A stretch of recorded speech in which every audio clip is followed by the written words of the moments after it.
Charleston, South Carolina, July 4th, 1856. The city was alive with freedom. Church bells rang from steeples dressed in red, white, and blue. Children waved flags. Cannons fired in salute while music filled the air. On Broad Street, gentlemen toasted the spirit of independence. "To liberty!" they cried as fireworks exploded like cannon fire overhead.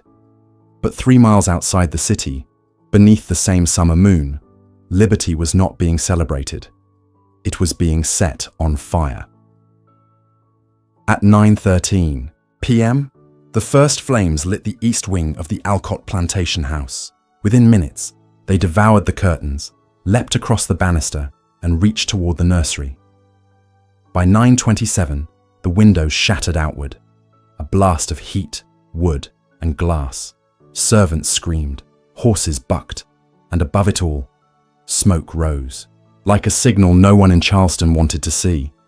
The Alcott estate was burning, not smouldering, roaring, as if the very foundation of it had been soaked in something more than oil. By the time the fire brigade arrived, it was too late. The house was a carcass, black, collapsing, silent. Inside, they found 7 bodies. Master Alcott, known for his wealth and temper, his wife, their 2 young children, and 3 house slaves, charred beyond recognition, still clinging to iron bedposts or curled into corners, as if death had chased them into hiding. But one person was missing. A woman named Harriet, 34 years old, enslaved since birth, housemaid to the Alcott family for nearly 2 decades, known for her quiet nature, her loyalty, her steady hands, gone. No sign of her in the ashes, but just beyond the scorched herb garden, behind the chicken coop. Investigators found something, a small blackened scrap of cloth, a flint matchstick, and beneath the singed leaves, the corner of a scarf, still bearing a single embroidered name. Harriet. Was she burned beyond recognition? Was she taken? Did she escape? Or did she light the match? And if so, why?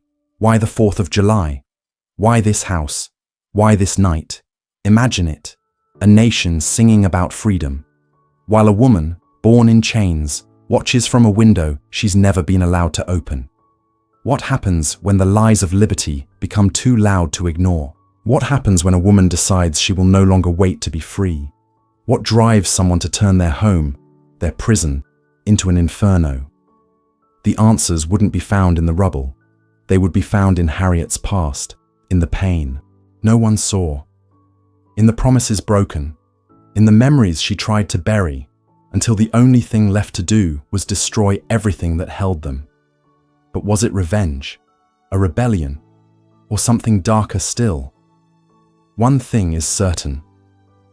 That night, while the city of Charleston celebrated freedom, Harriet created her own with fire. July 4th, 1856. The Alcott estate was dressed for celebration. Red bunting draped over second-floor balconies. White tablecloths danced in the breeze across a banquet spread that glistened with roasted duck, honey-glazed ham, and peach cobbler, stacked like art on silver trays. Guests arrived by carriage, their boots polished, their fans fluttering. On the back lawn, a brass band played beneath the oaks. Children ran with sparklers, shouting about liberty and the greatness of the South. Inside, Harriet moved like a shadow. She poured wine, folded napkins, refilled plates. Not a word spoken unless addressed. Not a glance held too long. She had performed this ballet of obedience for 17 years. Today was no different. Except it was. Master Alcott strutted like a king through his domain, a man who called himself a gentleman, but ruled by belt and whip. His laughter shook the china. His voice, booming and brash, silenced even his guests when they dared interrupt. Mrs. Alcott held court in the parlor, complimenting bonnets and gossiping in between sips of sherry. Her perfume masked the smell of heat and sweat that clung to the servant's skin. Upstairs, the children played with imported toys, miniature drums and carved eagles painted in gold. Everything gleamed. Everything looked perfect. But peel back a single layer, and the truth would rot your teeth. Just 50 yards behind the manor house, past the trimmed hedges, past the stone fountain shaped like an angel, the slave quarters sank into the dirt like forgotten coffins. 12 cabins, most without doors, roofs patched with cloth and hope. Inside, the air was thick with mildew, damp cotton, and skin worn raw from labor. No tables, no forks, just wooden bowls, cracked and stained. Children slept beside vermin, women bled without help, and Harriet, when not inside the big house, slept on straw so sharp it left welts. The contrast wasn't just visual, it was deliberate, engineered, weaponized. Imagine watching this unfold with your own eyes, a plantation wrapped in flags and fireworks, built entirely on stolen breath. Picture it. Inside the house, a child throws a tantrum because his peach slice wasn't sweet enough. Outside, another child, born to a woman like Harriet, chews on raw corn husk just to feel full. Inside, guests complain about the heat. Outside, men collapse in the fields with sunstroke. Inside, they sing hymns about liberty. Outside, Harriet is still not allowed to look out a window for too long. But she saw things. Harriet saw everything. She saw the master slap his wife when guests were gone. She saw the overseer bury 2 bodies that disappeared after trying to run. She saw Mrs. Alcott sell a child just to afford a new piano, and then make Harriet clean it. She saw them lie about kindness, about faith, about freedom, and she never forgot. Harriet had been punished more than once, for backtalk, for moving too slowly. Once, she was whipped for dropping a teacup when a guest told a joke too loudly. She still had the scar across her lower back, curved like a crooked smile, a mark that whispered to her every night, "They will never see you as human." And yet, on the 4th of July, they asked her to smile, to serve, to carry trays into rooms filled with speeches about the Constitution, to fetch firewood for fireworks. They said symbolized resistance to tyranny. Tyranny. Harriet knew tyranny better than any man holding a wine glass that night. Tyranny was being born into a world where you couldn't own your name. Tyranny was remembering the scent of your daughter's hair years after she was taken from you. Tyranny was being told your life had no value, and still being expected to serve a table like a ghost in a uniform. So she watched the firecrackers explode in the sky above the estate. She heard the music, smelled the pork, saw the man who had ripped her family apart toast with another man who preached about God-given liberty. And in that moment, something inside her shifted. Not rage, not madness, clarity. Because the Alcott family had celebrated July 4th every year with laughter and wine. This year, they would celebrate it with fire. The kind that burns through wallpaper, wood, and blood. The kind that makes history stare back in horror. She was no longer waiting, no longer hoping. Harriet had learned that freedom was not given. It had to be taken. And some prisons don't collapse until you burn the house down around them. But how long had she been planning it? How far would she go to make them feel what they made her endure? And when the flames came, would anyone be spared before the fire, before the screams and smoke and shattered glass? There was just Harriet, a girl with rough hands and soft hopes. She was born in 1822 on the very same land she would one day watch burn. Her mother died during childbirth. No one told her who her father was. She never had a birthday, never had a name of her own. Harriet was given to her by Mrs. Alcott, named after her sister's lapdog. "It's easy to remember," she said with a smile, short and obedient. Harriet learned early that obedience kept you alive. She learned how to hide pain behind silence, how to fold napkins without creasing, how to lower her eyes when the master's voice rose in the hall. But even in that silence, Harriet dreamed of her own home, of walking freely down a road with no one shouting her name, of seeing the ocean, not just from the fields, but from the sand, with her feet in the tide. And for a time, she had a reason to believe. In the fall of 1842, Harriet gave birth to a daughter, Clara. She was small, quiet. Her hair grew in tight curls that smelled like sun-warmed cotton. Clara was Harriet's only light. She wrapped her in rags and rocked her under the moonlight.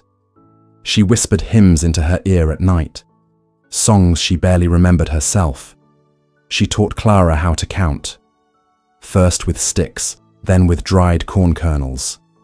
Every day she told her, "You're gonna see a world I never could." But even light can be stolen. In 1851, Clara was 9 years old, a hot summer morning. Harriet had gone to the kitchen to prepare tea for Mrs. Alcott's guests. It was a short task, 15 minutes, maybe 20. When she returned, the corner where Clara slept was empty. Gone. At first, Harriet thought the girl had wandered to the fields, maybe playing near the coop. But the moment she entered the hallway, she saw the wagon tracks, the dust still settling. A single glove dropped in the dirt. Then she heard it. Laughter, coming from the parlor. Mrs. Alcott, fanning herself, smiling. "Don't look so pale, Harriet. The child's been sold to a fine family near Augusta. She'll have clean linens and a church to attend. You should be proud." Harriet couldn't breathe. She dropped the tray. The teacups shattered across the floor, and then came the slap. Mrs. Alcott raised her hand and struck Harriet so hard, her lips split open. "Don't forget your place. You should be grateful she'll have a better life than you." That night, Harriet didn't speak. Not for a day, not for a week, not for months. She moved like a ghost through the house, eyes sunken, fingers trembling. The other slaves whispered that she was broken. But Harriet wasn't broken. She was changing. She began to gather things, not weapons, not yet, but memories. She collected the lies they told. "You'll see her again one day. She's just a slave, Harriet. She'll be fine. It's better this way." Each phrase was a match. Each smile, a spark. And in her silence, Harriet began to plan. She no longer believed in freedom handed down from kind masters. She no longer believed in promises. She no longer believed in God. At least, not the one they prayed to. Her God didn't sit in the Alcott pew, sipping sherry and praising the stars and stripes. Her God was fire, unforgiving, hungry, and just. She began to speak again, but only in small ways. She hummed the song she used to sing to Clara, but slower, lower, swing low, sweet chariot. She folded napkins tighter, tied knots more, deliberately. She memorized the layout of the house at night, which floorboards creaked, which windows stayed unlocked, where the oil was kept, how the wind moved when the back door opened. She stitched one name into the lining of her scarf. Clara, a name she'd never speak aloud again, but one that would ride on every ember when the time came. Imagine losing your child, not to illness or war, but to a signature on a ledger. Imagine being forced to serve dinner to the woman who took her, to press her linens and iron her ribbons, all while your daughter's voice still echoed in your ears. What would you do? Would you wait? Would you beg? Would you pray, or would you burn it all down? By 1856, Harriet's grief had become something else. It wasn't tears. It wasn't madness. It was clarity. She knew what she had to do, not to survive, not even to escape, but to be remembered, not as a name in a ledger, but as a flame that made history tremble. But how do you build a fire inside, a house built to contain you? And once you light it, who gets to survive? The Alcott household carried itself like a kingdom, and Harriet was its shadow. She moved silently through its polished halls, head down, back straight, fingers trained to tremble only when alone. No one suspected her anymore. If anything, they pitied her. A woman hollowed out by grief, useful but forgettable, which is exactly what she wanted them to think. Because while the Alcotts hosted tea parties and planned cotillions, Harriet was counting steps. 22 paces from the kitchen to the linen closet, 7 from the back door to the cellar, 12 more to the woodpile behind the house. She memorized the layout like scripture, which hinges squeaked, which windows stuck, where the oil was kept, and how to find it in the dark. She began collecting things, scraps of cloth, bits of twine, firewood splinters she tucked into the lining of her apron. She would linger near the fire after others had gone, run her fingers across the flint, watch how quickly a single spark could leap from one log to another. She noticed things no one else did, like how the children's room was lined with old drapes, dry ones, how the attic vents pulled air upward, how the wine cellar door didn't lock from the inside. She wasn't planning chaos, she was planning symphony. By late June, something in the house began to shift, not visibly, but spiritually. The air felt thicker. The walls leaned in. Even the guests seemed restless, like they could feel a storm creeping under the floorboards. And Harriet, she had never been calmer. She practiced smiling again, soft, subtle, polite. She greeted Mrs. Alcott with more cheer than usual. She volunteered to help light the candles in the dining room, then quietly watched which ones burned fastest. "You're getting back to yourself," Mrs. Alcott said one evening. "Good girl." Harriet just nodded. "Good girl." The phrase curled in her gut like a snake. One evening, she overheard Mr. Alcott talking to a guest about July 4th. "This year," he said, "we'll outdo ourselves. Fireworks, music, roast goose, and I want the house glowing like a palace." He clinked glasses, laughed, then added, "Let Charleston see how freedom looks when it's done right." Harriet stood outside the study door, unseen, and smiled. "Let them see," she whispered. "Imagine it.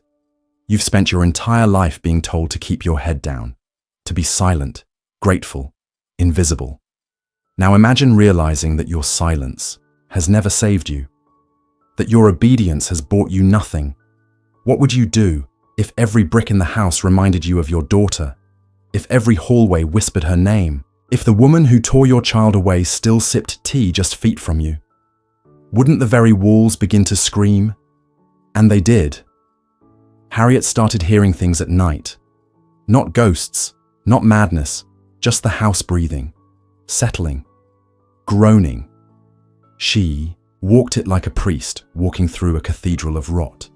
She touched the doorknobs, felt the grain of the floorboards. She smelled every room, testing how quickly smoke would travel. She began whispering her daughter's name under her breath while working. "Clara, Clara." She placed a small bundle of kindling beneath the floorboards in the west wing. No one noticed. She stole a flint match from the hearth, wrapped it in cloth, hid it beneath the mattress in the attic. Still, no one noticed. And in the last days before the 4th of July, she embroidered one final name into the lining of her scarf. Harriet. Because she would not disappear. That week, the household buzzed with preparations. Guests were invited. Food was ordered. The master's sons rehearsed patriotic songs on the piano. They never asked Harriet what she thought of independence. They never looked her in the eye when they said the word liberty. But that was fine. Because Harriet already knew their celebration would be her funeral pyre, and their songs, sung over wine and pork fat, would be drowned in smoke. On the night of July 3rd, Harriet stood alone in the linen closet. She held the scarf in her hands, closed her eyes, and breathed. "Tomorrow," she whispered. "Tomorrow I take back everything." But would she go through with it? Would she strike the match when the moment came? Or would the ghosts of Clara and every buried scream stop her hand? And once the fire began, would it free her or consume her too? July 4th, 1856. Dawn cracked open like a promise. The city of Charleston stirred with flags and drums. Children waved sparklers in the streets. Church bells sang of independence. And on the Alcott plantation, the house shimmered with patriotic vanity, whitewashed wood, red ribbons, blue bunting draped over railings. Guests arrived by carriage. The cook sweated over roasted goose. The piano hammered out, "My country, 'tis of thee." And Harriet was already moving. She'd risen before the roosters, dressed carefully, tucked her scarf into her apron, the one stitched with her name. She lit candles as instructed, smiled when spoken to, and waited. Waited for the moment when the house, bloated with pride and cruelty, was at its most vulnerable. Noon approached, wine flowed, the Alcotts toasted freedom, and that's when Harriet slipped upstairs. She moved like smoke, silent, invisible, everywhere at once. She lit the first match behind the nursery wall, where old drapes hung like parchment, then another, in the attic, near the rafters lined with dry hay. A third, beneath the floorboards of the east parlor, where the oil lamp had been leaking for weeks. Each fire whispered to the other. Each flame fed the next, and by the time Harriet descended the final step, she was no longer a maid. She was the storm. It began slowly, the scent of smoke, like burnt sugar, a faint crackle behind the piano. Then, glass shattered, and the house changed. The music stopped, a scream, then two, then many. Flames licked the curtains first, then the banister, then the walls. The grand chandelier fell. From the ceiling like a guillotine, crashing into the parlor floor, sending embers like sparks from a cannon blast. Panic bloomed. Mr. Alcott rushed to gather his sons. His wife stumbled into the hallway, hands outstretched, eyes blinded by smoke. Servants screamed for water. Guests trampled one another, scrambling for the door. But the fire was faster. It moved like a living thing, swallowing wood, devouring air, slithering up the stairwell with greedy fingers. Outside, field slaves froze mid-task, watching the estate burn like a cursed temple. No one moved to help. No buckets were passed. No prayers whispered. Only Harriet moved. She walked calmly toward the garden, smoke curling around her like a cloak. She did not run. She did not cry. Imagine it. You've lived 17 years in one house, raising someone else's children, cleaning their blood, burying your own grief in silence. Now that house is ash behind you, its screams echoing inside your ribs, its bones collapsing into dust. What do you feel? Joy, regret, freedom, damnation? They found her scarf first, near the chicken coop, half burned, embroidered. Then they found footprints in the mud, leading toward the woods. But no Harriet, not in the ashes, not in the garden, not in the swamp beyond. The fire brigade arrived late. The house was gone. The Alcotts were gone, their children, their guests. Even the servants who tried to help, all swallowed, all except one. Some called it murder. Some called it madness. Some whispered the word rebellion.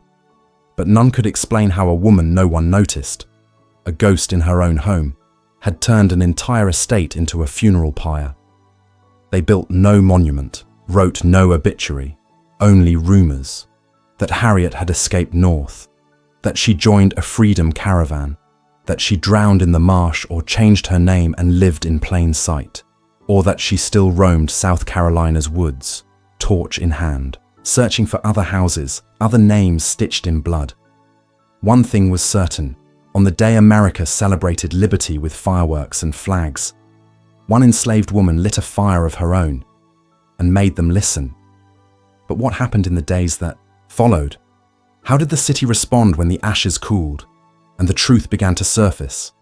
And was Harriet's act a message, or merely a warning of what was still to come?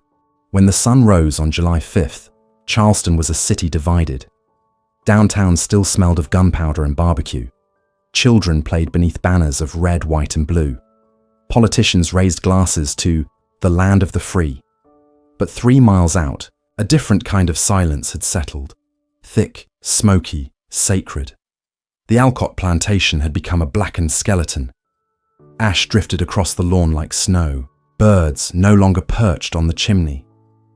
No laughter, no music. Only the hum of flies and the occasional pop of timber still burning from within. 7 bodies were eventually recovered. The coroner said some had tried to run. Others likely choked on smoke before they could even scream. But one name was missing from the report. Harriet. Gone. Like a ghost. Rumors spread like the fire she left behind. Some said she was spotted heading north, barefoot and burned but smiling. Others swore she'd joined an abolitionist network. A few whispered she'd drowned in the marshes, her soul trapped with the spirits of the enslaved. The newspapers, of course, said nothing of the truth.